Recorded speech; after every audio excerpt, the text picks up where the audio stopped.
আসসালামু আলাইকুম।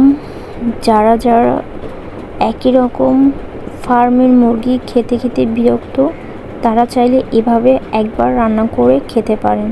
সাদা তেলে আমি 5-6 মিনিট ভেজে নিলাম। এখন বড় সাইজের একটা টমেটো দিয়ে ভালো করে ভেজে নেব, টমেটোটা নরম না হওয়া পর্যন্ত। এখন আমি এক এক করে পেঁয়াজ কুচি দিলাম। এখানে পেঁয়াজ কুচি 4টা বড় সাইজের পেঁয়াজ আমি দিয়েছি, চাইলে আপনারা বেশি কম করে নিতে পারেন। এখন আমি মশলা দিব।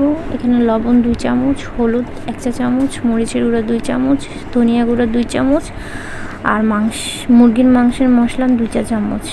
একটু ভালো করে কষিয়ে নিব। কোনো পানি মিক্স করবেন না।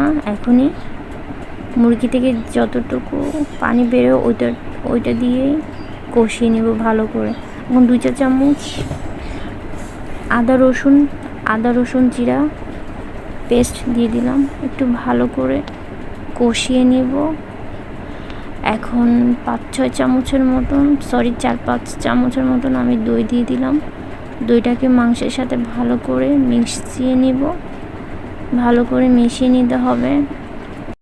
আমি এখানে যে ঝোলটা দিব এটা একটু অন্যরকমভাবে দেওয়ার চেষ্টা করেছি। ঝোলটার মধ্যে আমি 3-4টা কাঁচামরিচ, অর্ধেক টমেটো আর অর্ধেক পেঁয়াজ ব্লেন্ড করে পানি দিয়ে মিক্স করে এখানে ঝোল দিলাম। এটা অবশ্যই আপনারা দেওয়ার চেষ্টা করবেন, কারণ এটাতে মাংস থেকে অনেক সুন্দর ফ্লেভার এবং ঝাঁঝালো একটা ঘ্রাণ আসে মরিচের। একটু ধনিয়া পাতা দিয়ে দিলাম, চাইলে আপনারা ধনিয়া পাতা নাও দিতে পারেন। এই তো ঝোলটি আমি ভালো করে শুকিয়ে নিচ্ছি। হয়ে গেল আমার মজাদার রেসিপিটি যদি আপনাদের ভালো লাগে অবশ্যই subscribe my channel, like comment অবশ্যই করবেন।